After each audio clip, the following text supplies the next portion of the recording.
Welcome, everyone, to another episode of All My Best Friends Are Digital, a podcast about video games and the stories they tell. With me is my dear friend, Caitlin. Caitlin, are you ready to talk about some games today? I am so ready, Mark. Oh, so ready. Excellent. I am indeed Mark. We're going to be talking about some video games. We're going to be talking about what we've been playing lately. We're going to talk about the game Okami in our gaming opinions on old school funware, aka GOOF, our retro segment. We're then going to move on to a topic this week. This has been sort of a catch-up week. We'll explain the reasoning why, give you sort of a peek behind the curtain about the methodology here at All My Best Friends Are Digital. There is indeed a method to our madness, but we're going to be talking about why games drop off and why you pick them back up.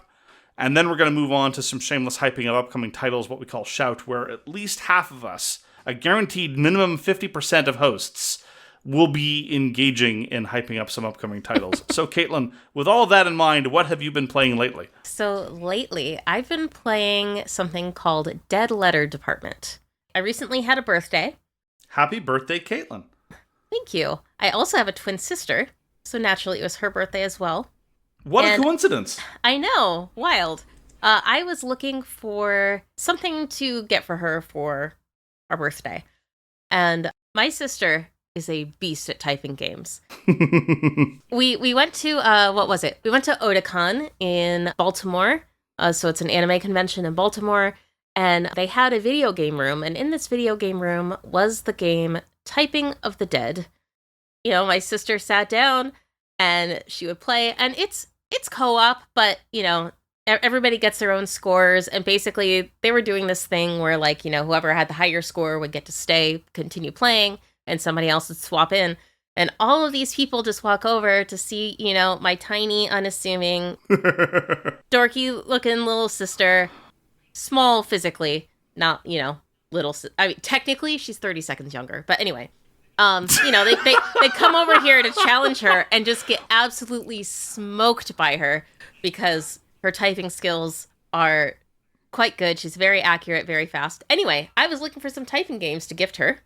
Strange coincidence, actually. This week I played House of the Dead 2 with my boy nice. Tech Dweeb. We had some retro shooter light guns, which is one of the many new forms of light gun. Yeah. And Typing of the Dead and House of the Dead 2 are basically the same game. It's just in one you shoot, in the other you type. And I was reminded about how gloriously stupid those games are. Yes, they are. Absolutely delightful. So one of the games that I found, I bought her like 4 different typing games because there's been a bunch of typing games that I didn't even know about. But anyway, this one was called Dead Letter Department. I ended up picking up a copy for myself as well because I thought it looked cool and there was a Steam summer sale. So anyway, it is a typing horror game. And I did 2 full playthroughs. Probably, Wow. like, I mean, they're pretty short. It's like maybe 2 hours for a run. It's a little interesting because by default you are only allowed to save once. There is a setting that you can just toggle where it'll let you save more often. I don't really know the reasoning for this, but anyway, it doesn't matter. I played through it twice. Makes it more intense. It kind of does, yeah. You have like this marathon thing. But anyway, so in Dead Letter Department, you have just moved to a new city. You don't really know anyone there. But you have this job where you are basically working for the post office or somebody at least that, like, you know, scans mail to find out where it needs to go. Dead letters are pieces of mail that they cannot deliver properly, correct? Yes. So anything that the computer can't figure out gets sent to you. You see a photo of both sides of the envelope and you get to basically just say, you know, what's the address? And in some cases, you do just have to type an address. In other cases, like basically the computer will highlight sections of each letter for you to type. And things get very weird very quickly. It's weirdly spooky. The first time I played Dead Letter Department was late at night. I was home alone. I was wearing headphones. So it was very immersive and I didn't like it. I got a little spooked because I'm a baby. Sure. The next time I played, it was bright daylight. It was great. Much better. Highly recommend. I highly question that you're a baby. I have it on good authority that you're whole 30 seconds older than your sibling. Yes, this is true. I love how you cannot fake that level of pettiness. That is peak twin pettiness. Yep, it absolutely is. Oh God. But anyway, it was pretty fun. It has this really interesting, like, kind of almost old school aesthetic. It's 3D, but I don't know. It's interesting. I'm having a hard time figuring out like what to compare it to. But yeah, Dead Letter Department, it was pretty good. It was good enough to beat twice. I got 2 different endings. And yeah, I recommend checking it out. There is a demo available on Steam. So you can check it out with no money involved. I have a question. Not that it needs one. Yeah. Is there a failure condition? Like in Typing of the Dead, if you don't type in the string fast enough, the zombie will chew your face off. What in Dead Letter Department, is there anything comparable? Or is it more akin to a walking simulator in that you're here to have an experience and your inputs, although relevant for moving the story along, don't have any failure possibility? I would say it's closer to a walking simulator in that way. There are multiple endings. Some of those endings are earlier than others. For example, you are given a piece of mail that shows your own address, and if you like, you can send mail to your address that you're not supposed to send to your address. And if you do that enough, your boss will get mad at you and fire you. Seems reasonable. But otherwise, if you transcribe something incorrectly, it'll often be like, hey, you need, like, the computer has flagged this as something that you need to redo. So you get a lot of different choices, or a lot of different opportunities to fix mistakes. Every now and then there is a timer, but yeah, I don't think there's any sort of like game over if you don't type fast enough, other than one of the actual 6 endings. I confess I'm fascinated by the structure of Dead Letter Departments. I saw a trailer actually for a horror movie that is about Dead Letter Department. Basically, someone who's kidnapped is able to smuggle something into a mailbox, but there's not enough information to go on, and so they try to track down this person who's kidnapped. And I'm a little bit curious, without going into spoilers, can you share what one of the early odd things that happens to sort of set off the story or the plot, insofar as there is one? Yeah, so you will start seeing multiple envelopes addressed to somebody who lives in the same town and zip code as you. And at first, it's just their name. And then it starts saying things like, I'm just going to say Jane Doe, because the name is different every time. But it'll be like, Jane Doe is missing. Jane Doe was never found. And it'll start like, things get a little bit weird and creepy. And you're like, okay, what's going on here? Who is this person?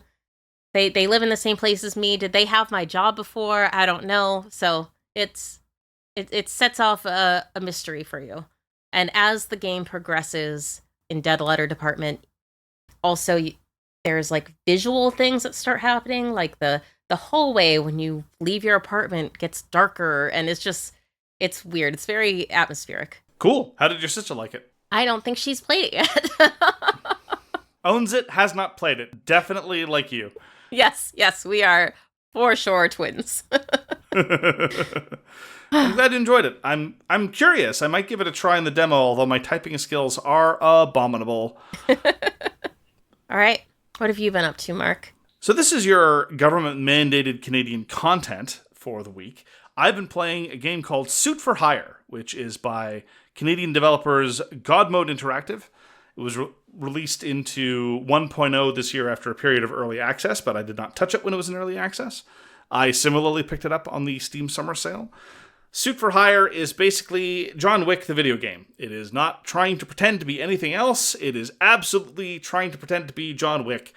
And it does a very good job of it, I have to say. One of the things that makes this very timely is just last week, Caitlin, we were discussing German suplexes.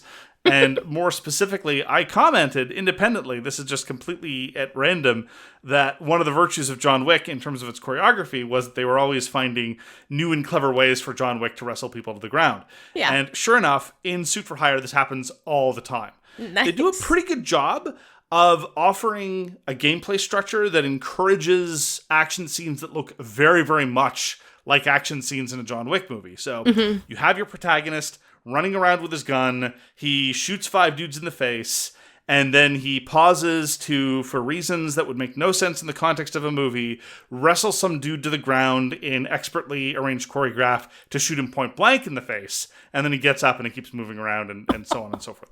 The reason why this makes sense in the context of the video game is that it's kind of half verisimilitude and half weird video game magic. The half verisimilitude is that your character does not show up at a level with 23 gajillion clips of ammunition, because that is not exactly a thing that makes much sense.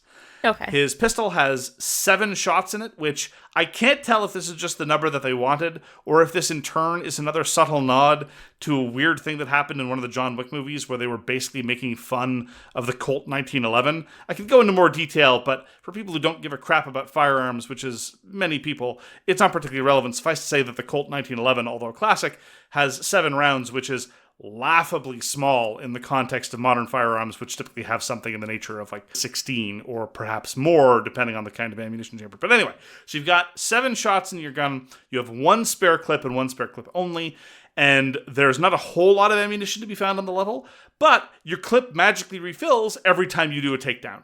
So you're running around, you're doing the John Wick action kind of thing, you're shooting 6 guys in the face, oh, I'm low on bullets, better beat the snot out of this dude, and then bring him down in a very elaborate DDT type thing, so then my gun's full again, wash, rinse, repeat.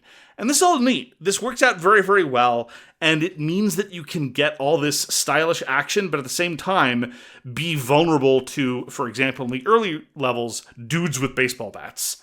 Because if you're out of ammo, and you're not conscious of your ammo, and you're just there spamming the attack button, and you're doing nothing but dry firing an empty gun, then you can very easily become overwhelmed. And you do get the sort of balletic, satisfying choreography and the ebb and flow of this kind of dynamism. It's really well done. It's got a number of clever little systems in it.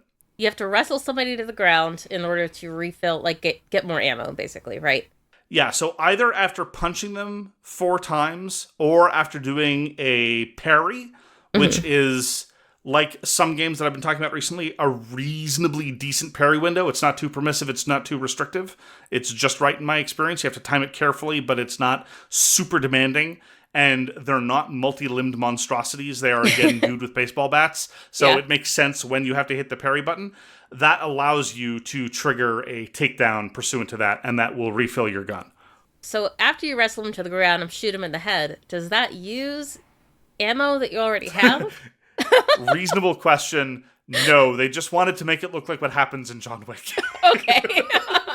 Got it. Thank you.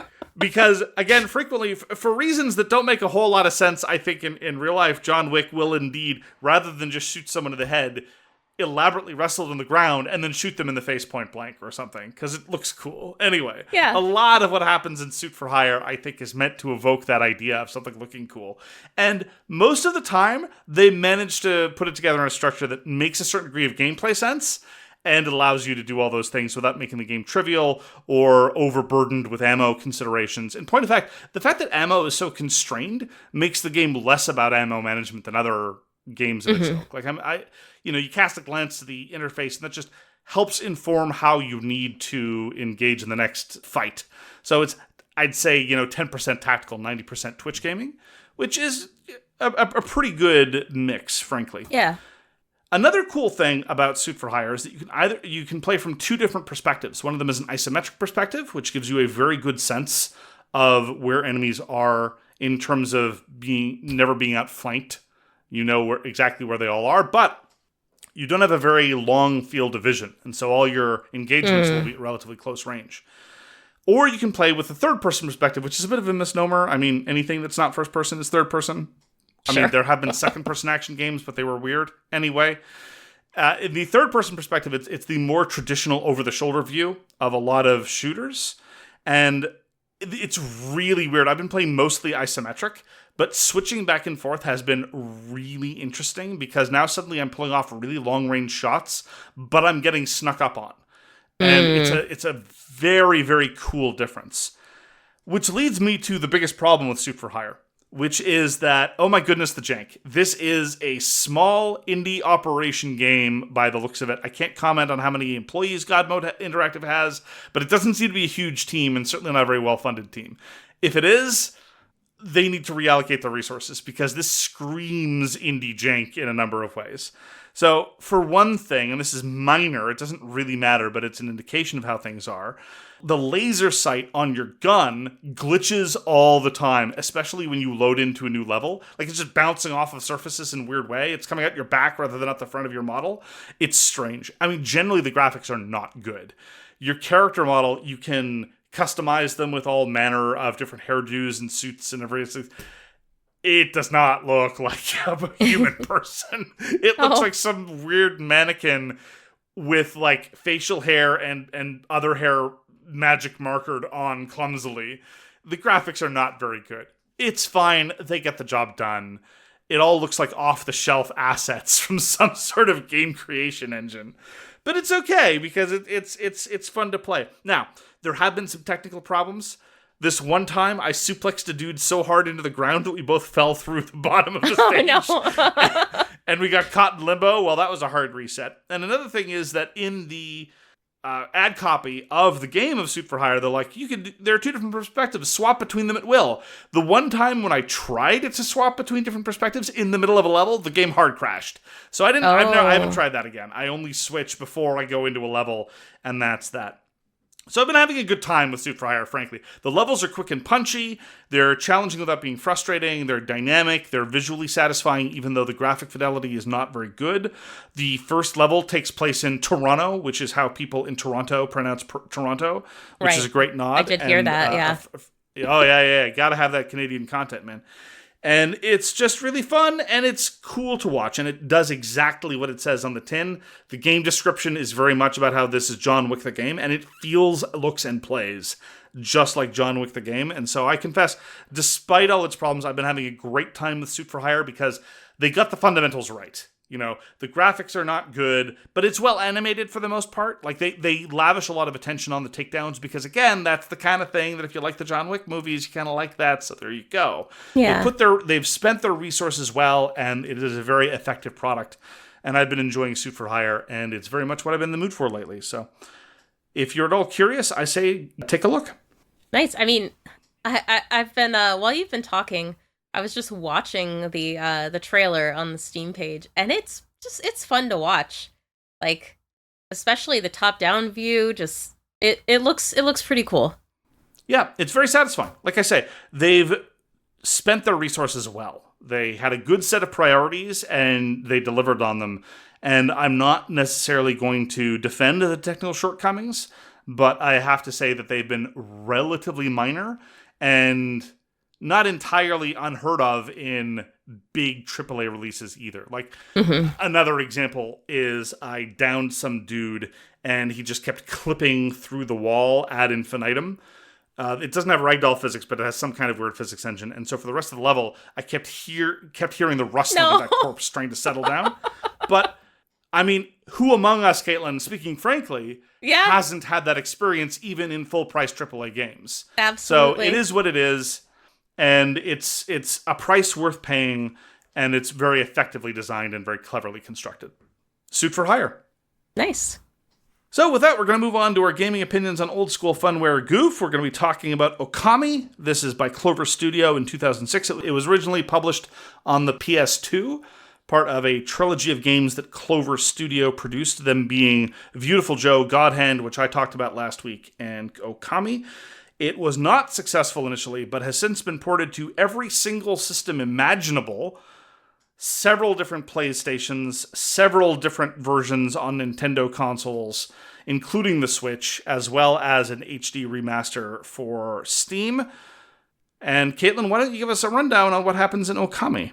In Okami, okay, it's a little funny because the first thing you do in Okami is you sit down and you watch like 20 minutes of exposition.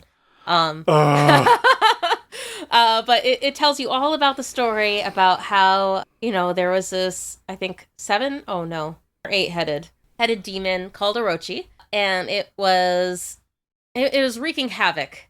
Every year, this village would sacrifice a maiden to Orochi in order to keep him satisfied so that, they could keep on being prosperous and whatever.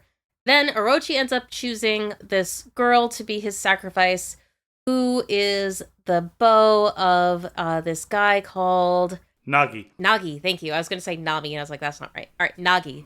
And Nagi's like, absolutely not. You're not allowed to eat my girlfriend. I'm going to go instead.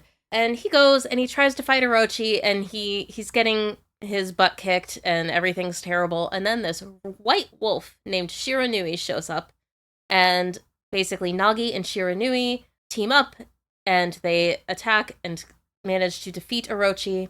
Shiranui, unfortunately, loses her life while helping out, but it's okay because, Nagi managed to bring him back, and, they build like this shrine to Shiranui to, celebrate how Shiranui helped, save the village from Orochi, blah, blah, blah. Okay, no shade, Caitlin. That was simultaneously an over-elaborate summary of the backstory, but it was also complete and roughly 1/10 the length it took for Okami to tell the story. Yes. So, yeah, it's been many years since then, and some dum-dum who we don't get to see because they're just a silhouette, for some reason decides to try to steal Nagi's sword, accidentally releases Orochi, everything goes to hell, and then this new white wolf shows up, who's your player character, and some of the characters you meet recognize you for who you are, which is Amaterasu, the goddess of... they have a whole spiel, but she's a goddess. She's basically, she and Shiranui are mostly one and the same. It's a little bit confusing, honestly. But anyway, you're here. You don't have any of the powers that Shiranui used to have, because then it wouldn't be a video game. Your goal is to defeat Orochi again. Well, you don't really have any of the powers of Amaterasu, because Amaterasu is a big deal in Shinto mythology. In point of fact, Okami is a pun, because in Japanese, Okami simultaneously means great god as well as wolf. And indeed, Amaterasu is frequently called Amaterasu no Okami, just, the big and mighty and powerful and impressive Amaterasu. Yeah. Because she's a big deal. You may have heard of her. She is a big deal. Anyway. Yeah. So they're like, what if Amaterasu no Okami were also an Okami? So, yo dog, I heard you like Okami, you can Okami yo dog. And sure enough, you get to play as a dog, which is, I'm sure, what drew Caitlin to this game in the first place. Absolutely, yes. Did it satisfy your dog-related desires? Absolutely. You can hit the circle button and you bark, and that's really what I needed. Cute. I gotta confess. Also, they did devote a substantial amount of attention to Amaterasu moving like a dog much of the time. Not all the time. But when she's running around, for one thing, she does look very much like she's, a canine of some type. Mm-hmm. Apparently, originally, the graphics were supposed to take on this really hyper-realistic style in the early prototypes. Really? But they weren't able to get it to work in the PlayStation 2's graphics capabilities. And so the early versions had very, very low frame rate. And consequently, I think this is an example of art improving by virtue of limitation. They then decided to do this sort of ukiyo-e wood carving style, ink-based, cel-shaded look, which is definitely quite striking. Yeah, I remember thinking back in the day when Okami first came out that this was, and I'm sure that, somebody's going to hear this and be like, oh, that's not right, there was X, Y, and Z. But I remember thinking that Okami was one of the first games where I thought the cel-shaded approach was perfect. I was so happy with how it looked. I thought it looked beautiful versus others where it just kind of looked like, oh, well, you could have hand animated this but didn't feel like it. Okami felt really good to me with the cel shaded approach. I think they did a great job with the cel shading as well, and I know exactly what you're talking about. Cel shading in that era was often hit or miss, mostly with the miss. Yeah. And I think now we take it for granted that cel shading can do amazing things, but at the time it was sometimes very clumsy. And I'll say this about the graphics. I was playing Okami emulated on the PS2, and one of the great things about being able to emulate things, especially in the PS2, is that you can make it an HD widescreen version with widescreen cheats in most emulation contexts, and you can just upscale to whatever resolution you want. So I was effectively able to get a lot of the benefits of a remaster. This was actually before I remembered that there is an HD remaster on Steam, so whatever. But I was playing on mostly two different handhelds. One of them is the Aya Neo Ace, which is a marvelous device, which, again, I cannot recommend to anyone because it's too expensive. And then I was also playing it on the Retroid Flip 2. The reason why I mention this is because the Flip 2 has an OLED screen.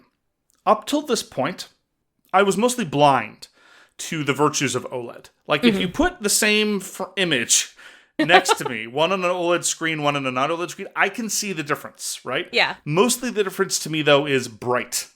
That OLED screens are just very bright, which is fine. I like bright. Bright's good. You know, I had a Steam Deck OLED briefly. I've seen a lot of different OLED panels. It's like, yeah, okay. But like 2 minutes into playing something, or sometimes even 30 seconds of playing something, I don't pay attention to that.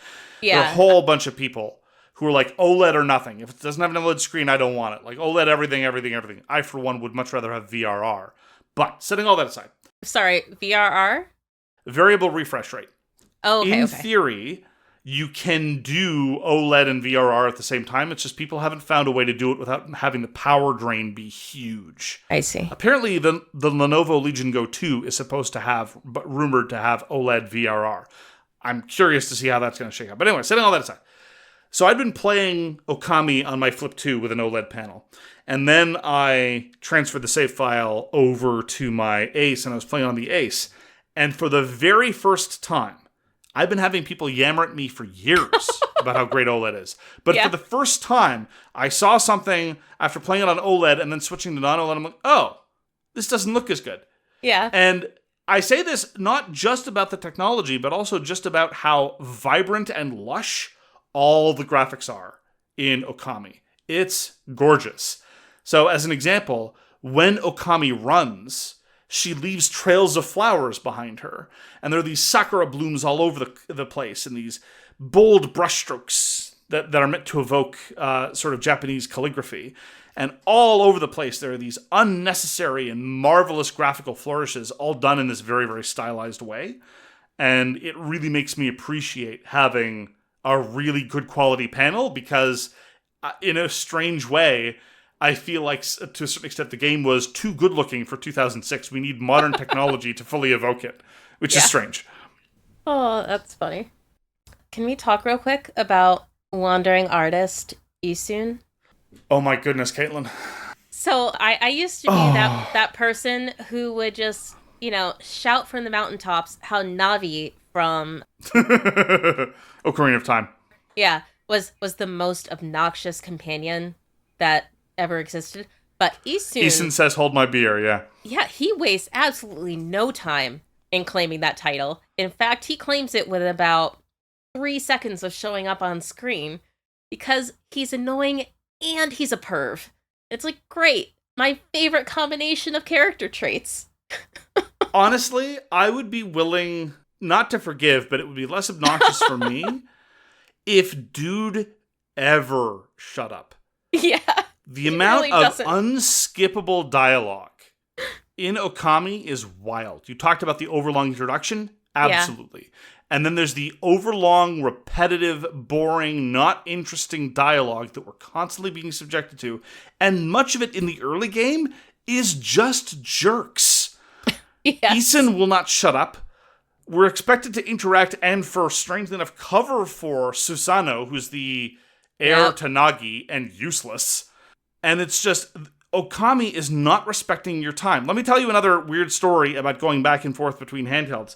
I'm without my car this week, and so I was on the bus, and I'd brought along one of my handhelds in which I've been playing Okami, but I opened it up, and I realized, based on the playtime next to the save file, that I hadn't transferred over the latest version of the save file. I'd lost about 15 minutes of gameplay. Mm-hmm. Whatever, you're on the bus for like 2 hours today. Just replay that. But it was just before Isun was yammering on for a while, so I literally sat there staring at the counter, thinking about whether or not if I made a Wi-Fi hotspot on my phone, I'd be able to download the better save. I confirmed that I couldn't. Yeah. And then I went back and I stared at that timer and I'm like, I literally was debating with for 30 seconds inside my head, like, do I really, am I able to redo this? The answer is no. So I did something else. Yeah. Oh no. The thought of redoing another Isun dialogue for any amount of time was just too much for me. I don't blame you. The guy is constantly singing his own praises.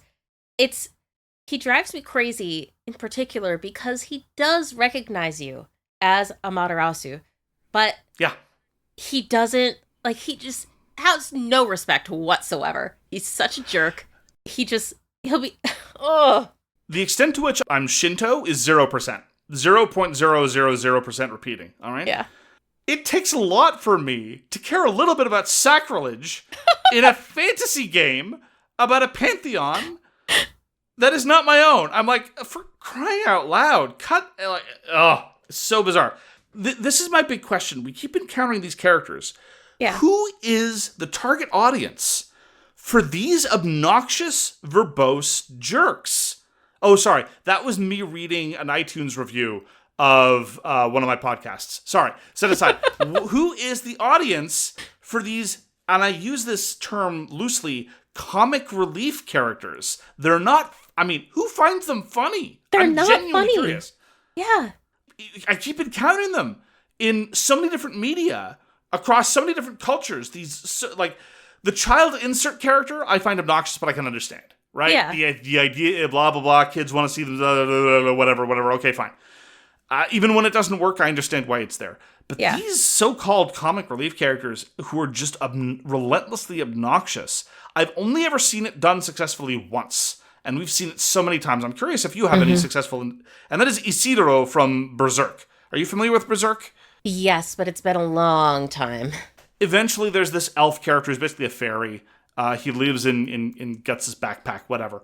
And he exists for two reasons. One of them is an in-universe explanation for why Guts can get, like, sliced to hell and be fine the next day. Okay. As well as, number two, some comic relief. But the way they do it is, he is in the corner of a panel, like, making some weird impressions of other people. And so the main action is happening, but then off in the side, there's this weird, like, parenthetical digression where he is made chibi and is doing some sort of send-off. Do I find him reliably funny? No. But when I don't find him funny, he's ignorable. Yeah. Isun is not. I would load Isun into some projectile and shoot him into the sun with no hesitation. And no jury in the world would convict me. Yeah, I can't think... So I'm sure that if I had, like, a significant portion of time, I could probably think of a character that this worked out with, where I eventually grew to like them or be charmed by them or whatever. But this was not that. Isun sucks. I went to the settings page 3 times. Each time in increasing levels of incredulity, wondering where the setting was to speed up dialogue. Because it's not just Isun. Isun is the worst. Yeah. But people... This is so strange coming from me. I know that. I'm fully aware of this. Irony is dead. People in Okami do not shut up. Endless yammering. I know where I'm supposed to go. Yeah. I know what I'm supposed to do. Shut up and let me do it. Yeah, let me go do it. Let me just do my cute little wolf run. Yeah. You can skip, or you can hit triangle, the top button, to skip, or not skip, but, like, speed up some dialogue. But then other dialogue, you can't, and I didn't see any reasonable explanation for why. It was very odd. Like, I don't know. It was upsetting. Okay, with all that out of the way. Yes. So the gameplay is very Zelda-ish, and this is by design. Mm-hmm. So Hideki Kamiya, who's the project lead, has been very explicit. Like, I wanted to do a Zelda-type thing. And so it's very much in the action-adventure type sphere. You unlock new tools. It's not really a Metroidvania, but you get new tools in your toolkit, and you start doing new things. And the tools in question are mostly with this brush conceit. At any time, you can hold down R1, that pauses the game, turns everything into a sort of vellum-looking canvas, and you can just start... It looks like it wanted to be a DS game, and of course there was a pseudo-sequel on the DS. Yeah, Okami. Because you're making these very clumsy brushstrokes with your stick. At least they were clumsy for me. I don't know how you felt very about clumsy. how smooth. Super clumsy.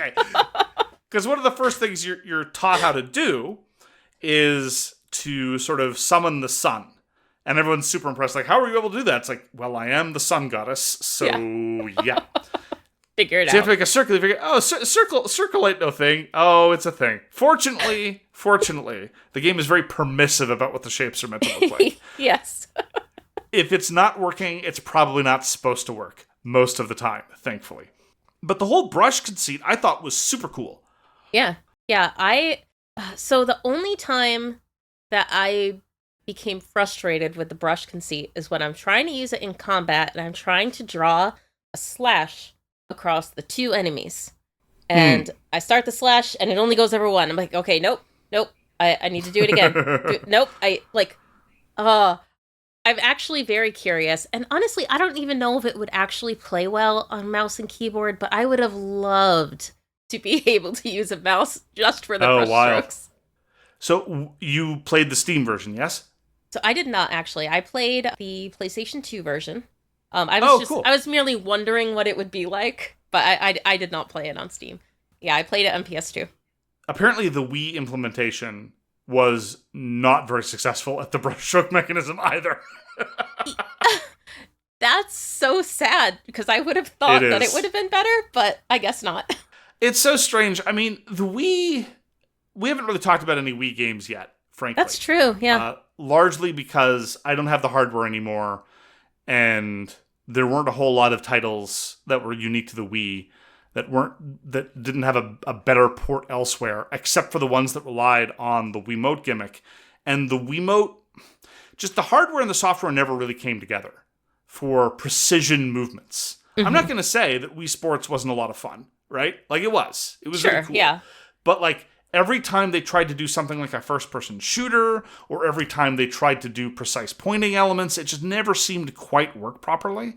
And so I confess I'm not shocked that the Okami port is not very well regarded. Yeah, that's too bad. Okay, I'm about to say this, and I don't remember very well how all of this played, but I don't remember it being bad. I used to love the Trauma Center series. Oh, the DS games, Under the Knife? Yeah, so there's the DS game, but then there were also a handful on the Wii, which I played. Oh, I didn't know that. Yeah. Okay. Trauma Center Second Opinion, I think, is a remake of Under the Knife for the Wii. I see. And I want to say there was at least one other, but I loved those, and I remember thinking that they played all right. Of course, I'm now wondering, like, oh no, what if I tried it today? Like, would it still pan out? I don't know. But yeah, generally, I wasn't crazy about. I mean, when I think about the Wii, I think about being forced to use the Wiimote for movement in a way that sucked. Yeah. It worked very well for a handful of things. Wii Sports it was pretty fun. But other things they're just putting in that gimmick for no earthly reason. And it's too bad that this would have had a good reason, except they just didn't. It didn't come out well. The Wiimote worked fine for large, blunt motions. Yeah. So it worked fine in Wii Sports. I remember being mildly amused by some of the gimmicks in No More Heroes, but you didn't need precision aiming for either of those things. At any rate, Okami. Yes, yeah. The game we actually played. So overall, okay, when it wasn't wasting my time, and it's weird because there is a certain amount of backtracking you have to do in Okami, and there's actually something really clever and visually cool that it does. Because while Okami is running, in addition to being really well animated, you pick up speed relatively quickly.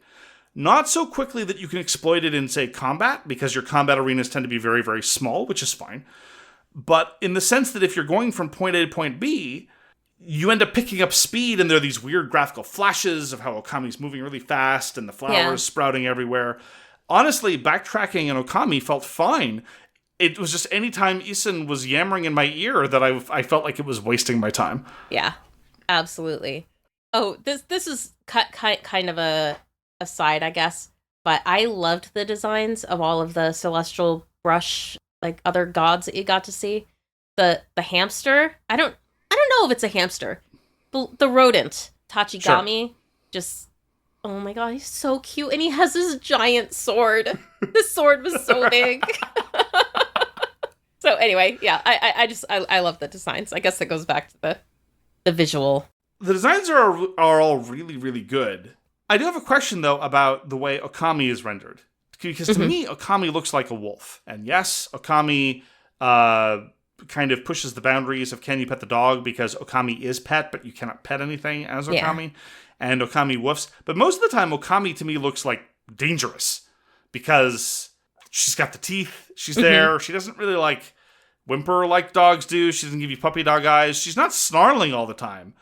But I was just curious about what your reaction was to the overall presentation, because most people, my impression is when they want to play a dog game, I imagine something along the lines of Little Kitty, Big City, but with dogs, or Haunted Paws or something like that, right? Sure. But Okami is not really leaning into the cute. Yeah, Okami definitely more leans into kind of beauty and majesty in a way. I think that, yeah, for me, like, I didn't need her to be cute. I needed her to look awesome. And she did. Fair enough. Like, she has this, like, lovely, sleek design. She looks so cool while running. She does have a cute little bark.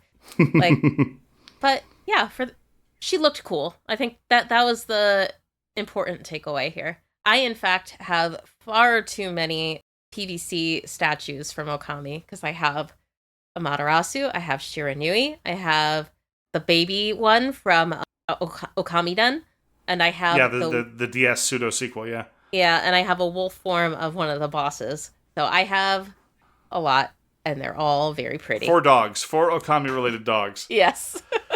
It's strange. I spent years avoiding Okami because I'm not super into animal protagonists. Yeah. And also, in the late 90s, I really got burnt out on mystical environmentalism. Mm-hmm.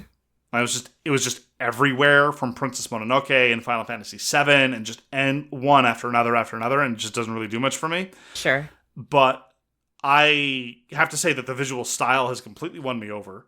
The gameplay is solid. It's not spectacular, but mostly it's not one of those cases where I'm suffering through the gameplay because the visuals are so good. I think that the gameplay is solid enough to be a platform for these marvelous visuals. And whenever the dialogue doesn't get in the way, I'm having a great time. I think Okami would be a million times better, though, if Isun just put a marker on your map and said, go heal this place. And then we moved on. Because that's basically all that it's communicating. That's all they need to do. Mm-hmm. Instead, he has to talk for 8 minutes first. Yeah. There's a reason why we keep going on and on about it. It's super painful. Yeah. So yeah, I plan on playing some more Okami. I've enjoyed my time with it. As I say, it's completely won me over. I'm normally not weak to these kinds of visuals, but it's so good that it's made me appreciate OLED screens for the first time. And I'm That's told, something, yeah. I'm not very far into the game. As I say, I lost some of my intended progress. I'm told that as the game goes on, Isun talks less. I can only hope this is true. I wish I could tell you. I cannot remember. Okami was actually I played a bit of it. It almost was becoming one of those games that just fell off, even though I was interested. It just wasn't happening. But then I had my wisdom teeth out, and I couldn't do anything except lie on the couch. And then I beat Okami, and it was great, and I love it, and I'm so glad that happened. But I have zero memory of what happened with Isun. But I did remember him being very obnoxious, so I was at least emotionally prepared going into it this last week. No one can be told how bad Isun is. You have to see it for yourself. Indeed. So that's Okami. I gotta say, Clover's legendary reputation, I think, is well earned off of its trio of games. It has been kind of sort of reconstituted. In 2024, Hideki Kamiya founded Clovers under Capcom, and they are apparently at work on Okami 2. I assume Too Wolf, Too Dangerous or something. I don't know. Something like that. And we'll have to see how that turns out. Yeah. I'm cautiously optimistic, just because I'm optimistic about everything. But, I want more dog. That is a lie. I know for a fact you're not optimistic about everything. So, sure. Before we move on, let us take a brief break for some ads. And we're back, and we're going to move on to our feature topic of the week. Let us first explain why we have a topic rather than a feature game. Yes. Caitlin, take us away. All right. So I was saying to Mark, I was like, Mark, I really need a catch-up week because I have so many games, including Metaphor ReFantasio, which I've talked about trying to finish for, honestly, as long as I can remember at this point. I was like, I really need I need a week where I can just spend a whole lot of time playing a whole lot of games and try to finish one. Did I finish any? No, but I made good progress. So, here's the thing. One of the reasons why I really value doing All My Best Friends Are Digital is that very much like a book club or very much like any other organized activity, it is a structure to give some kind of guidance to my hobby output because there's a sort of vertigo that you experience. It doesn't matter how many games you have in your Steam library, it's probably too many. And then on top of that, I play a lot of retro games. So basically, any game published over the course of the past 50 years is available at my fingertips, more or less. That is a lot. And if you just limited it to the games that some number of people have acclaimed as among the greatest of all time, you still have hundreds left, right? And when you have that many options, this is something that's been observed by a lot of psychologists who talk about marketing. The ideal number of choices hovers around 3. It's definitely south of thousands, yes. right? When I have a choice of thousands, do you know what I'm going to do? I'm going to play Risk of Rain again. Yeah. That's not bad. I like Risk of Rain. Yeah. But I've put in 80 hours to Risk of Rain, and so do I need to put in another 5? Yeah, I'd be better off if I had some sort of structure that encouraged me, not forced me, not dictated to me, but encouraged me to, for example, finally try Chrono Trigger for real. Yes. And that is very helpful. Now, the downside of this, and a number of listeners have made this observation, is like, you guys seem to play an awful lot of games. It's true. Sometimes you go over a tipping point, and suddenly this structure is preventing you from going back and finishing the thing you wanted to go back and finish. Yeah. Metaphor Refantasio is a great example, because Metaphor Refantasio is too long for its own good. Like, these modern Atlas games are reliably like 100 hours long, even if you're not a completionist, even if you're skipping most of the side content. Yeah. And I definitely feel this way about Persona 5 Royal. Persona 5 Royal, one of my favorite games of all time, too damn long. Could have been a lot shorter. I get it. Content is good. Yeah. But, geez, like, it's like anything else. Just because it's long doesn't necessarily mean that it bears its length well. And we just finished talking about how we would prefer Okami if it were shorter. Yeah. Just, tell me where to go. Just point me to the place and I'll go purify it. Great. That's the fun stuff. Yeah. Cut out 10 hours of Isun talking to you and it's perfect. So we thought we'd have a little bit of a discussion about why we backburner some of these games, why we bring them off the back burner, why some things fall off the back burner because we decide we're not going to go back to them, etc., etc. Some of these considerations that motivate us. So why don't we start with Metaphor Refantasio, because I think that's pretty front of mind for both of us. Yeah. So so you haven't finished it yet? No, I'm in the home stretch, but I have not finished it yet. Are you sure? See, these games are often very deceptive about these things, right? I think so. At least in the Persona games, you can at least point to the calendar because they always tell you at the beginning this is going to simulate a year of game time. Mm-hmm. And so you can just point to it. It's like, I'm in May. I know what this means. But I can't even remember if they did that in Metaphor Refantasio. So did they say it last year? There is a calendar. I don't believe they said how long it lasts. I see. I do have a deadline by which I'm pretty sure the final boss battle will occur. Are you sure it's the final? No, but I'm pretty sure. I think one of my friends, told me, like, the game will end by month whatever. Of course, now I don't know if I remember him correctly, but, it's a whole thing. I frequently find myself looking up online, how many chapters does this game have, how many this, that, or the other. Yeah, because same. That is often, it can be misleading because chapters sometimes are not of equal length within a given game, but it's a little bit more reliable than how long to beat, for example, because my playstyle seems to be at odds with however long the people at How Long to Beat have it. It's still a useful resource. We make use of it.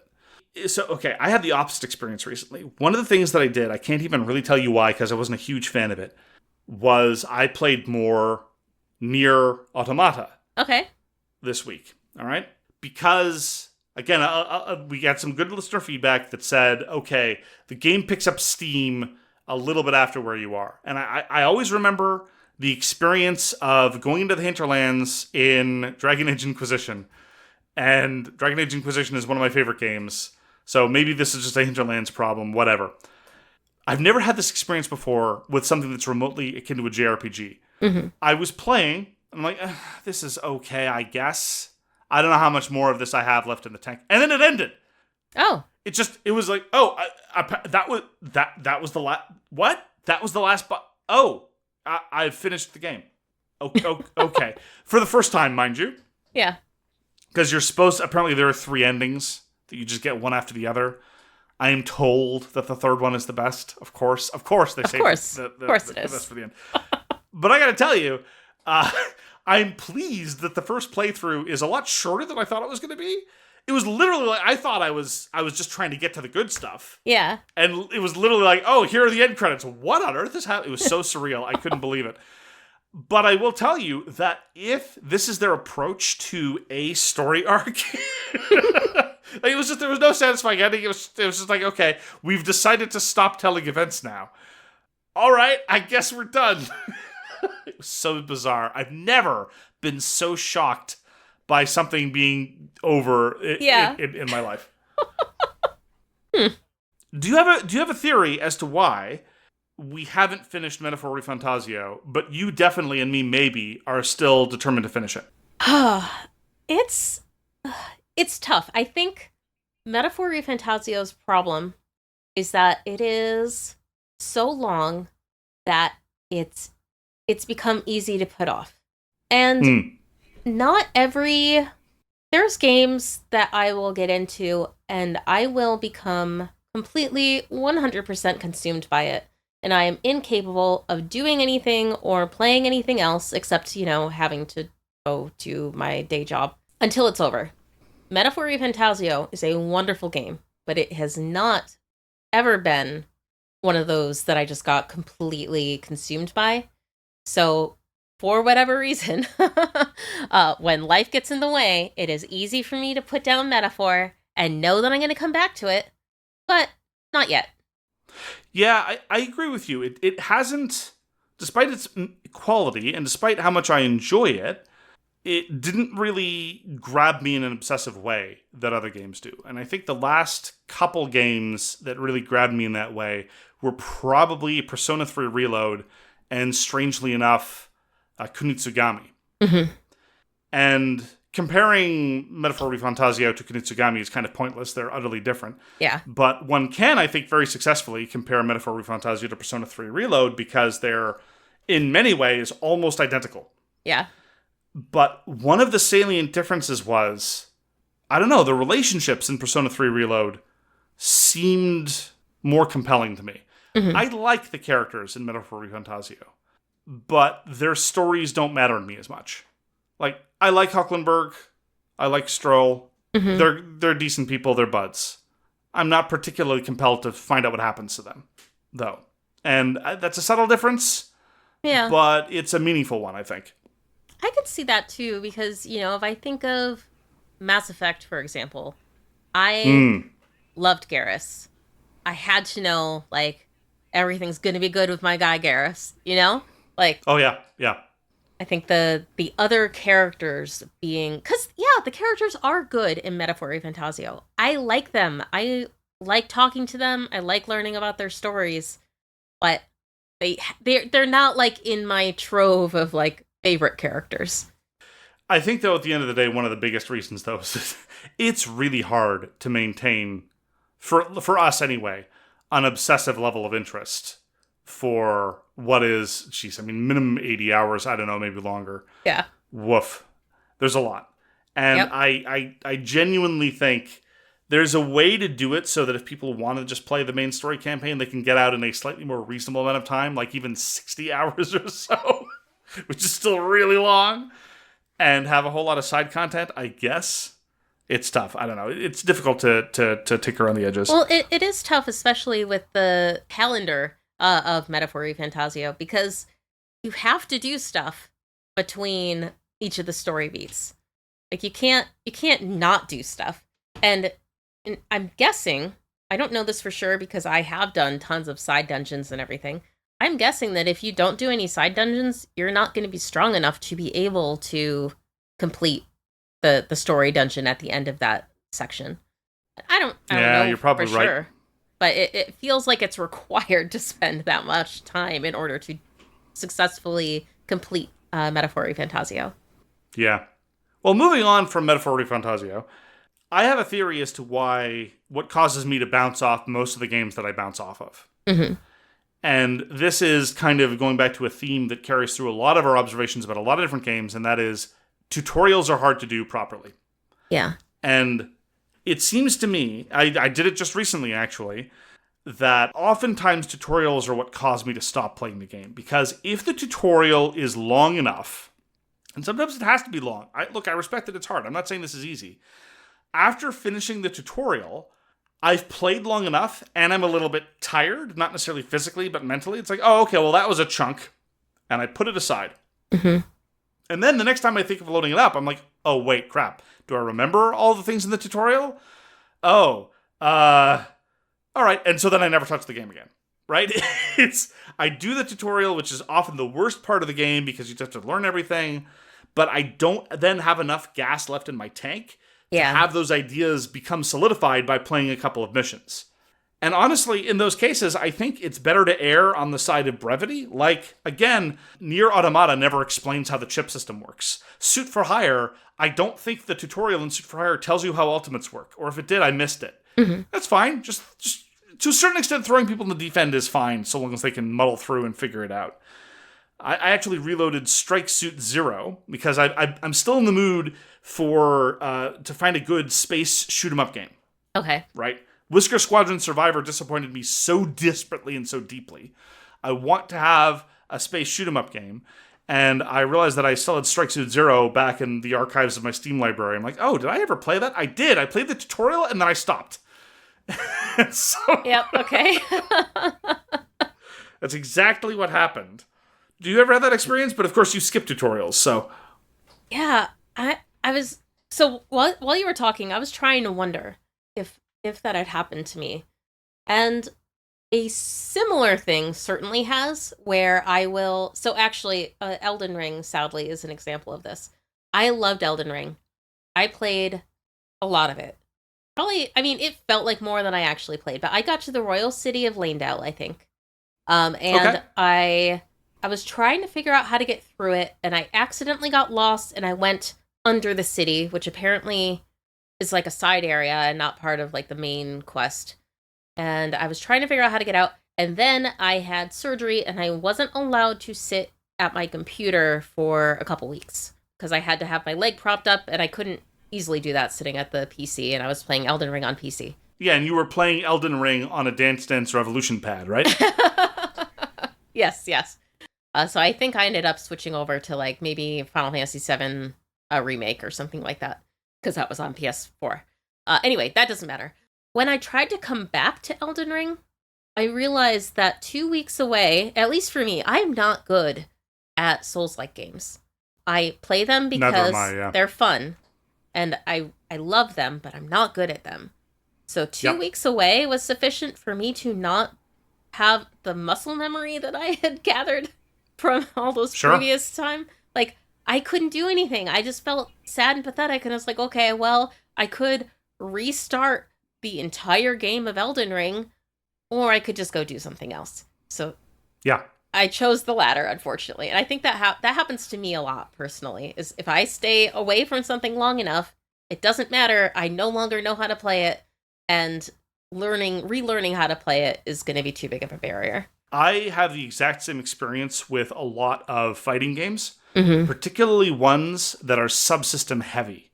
So, and just to draw an example, like the Arc System Works fighting games tend to have a variety of subsystems that are not particularly common, like weird Roman cancels and strange defensive mechanisms and gauges that other games don't have and things of that nature. And I forget what those do, and I forget how they work. Yeah. If you contrast that with equally demanding or even more demanding games but are not as heavy on the subsystems, like Virtua Fighter is the classic example of this. Virtua Fighter has so few systems, but is extraordinarily technical. But I would argue that that's a virtue because you can, in a very real way, you can play Virtua Fighter like a monkey in a way that you can't play Guilty Gear like a monkey. It's weird. Like, in some ways, Guilty Gear is much more monkey accessible. In other ways, it's not, right? But I just don't remember how the subsystem works. Yeah. And so I can go back to Virtua Fighter. I can go back to Garrow after being gone for a long time. I'm going to be bad. I'm not going to be very good at it. It's going to take a while for me to get back into the rhythm. But I'm not going to have to look up what the 17 different kinds of dashes are and how they work. Right? Yeah. And that keeps me away from a lot of fighting games. You know, Street Fighter 6 is pretty subsystem light. But the subsystems that it has, it really relies on heavily. Like, you have to use them all the time. Mm-hmm. And so that's a little bit of a barrier. Anyway, but that's I often have that experience with fighting games. Yeah. I thought you were going to talk about getting lost, which happens to me all the time. Oh my god. Yes. That's why I stopped playing Metroid Zero Mission. I got lost.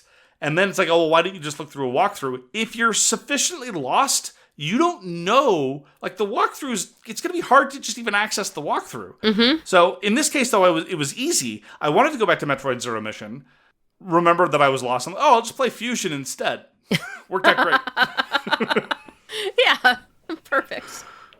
Yeah, there's been a handful of times where I've been like, okay, I want to resume game X. It doesn't even matter what game it is.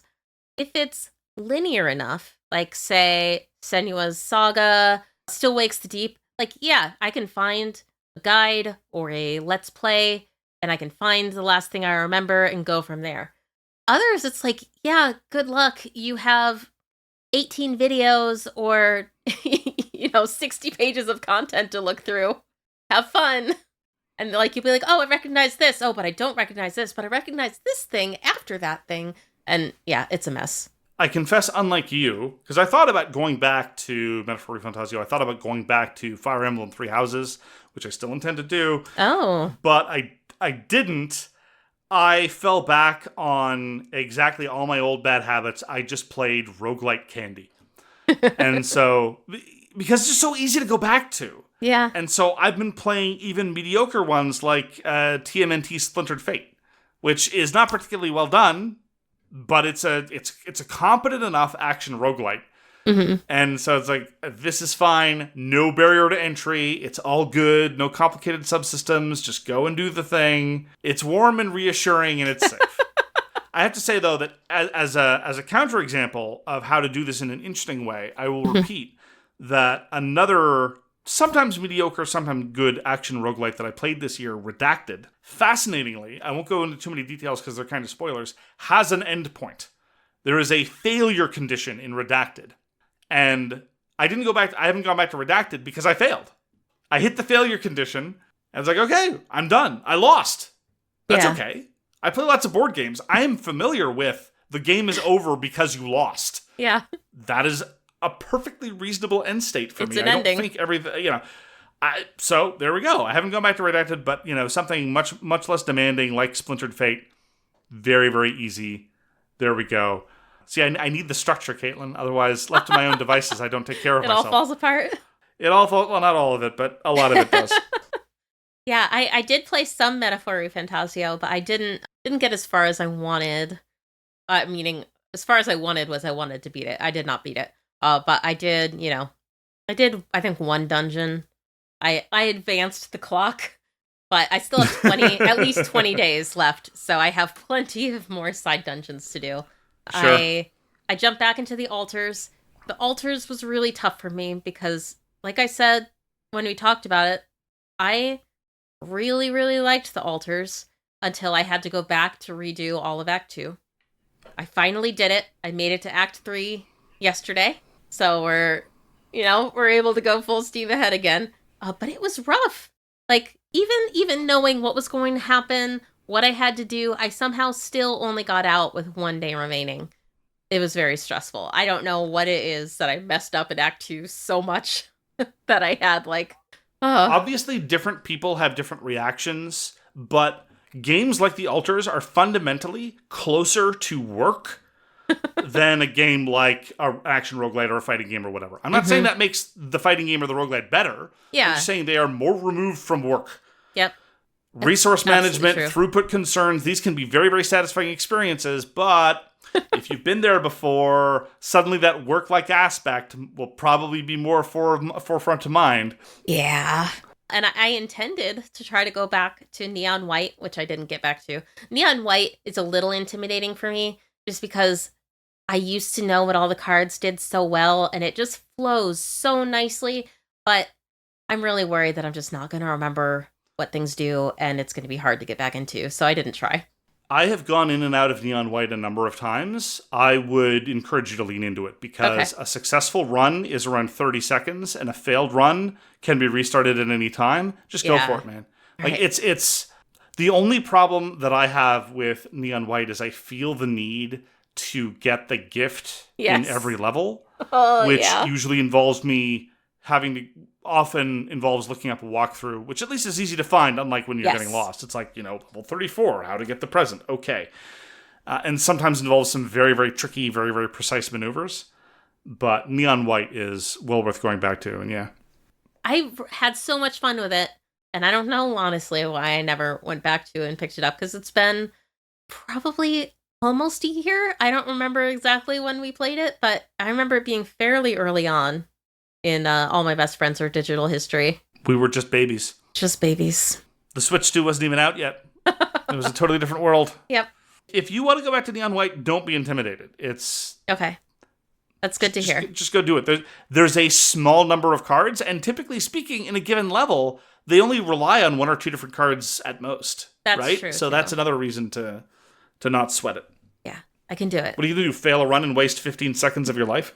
I know. That was the nicest thing about it. Like, oh my god, how fast everything was. Oh, Neon White was a good game. Absolutely. Again, that sort of quality of quick runs, pick up and play, approachable systems, these are the kinds of things that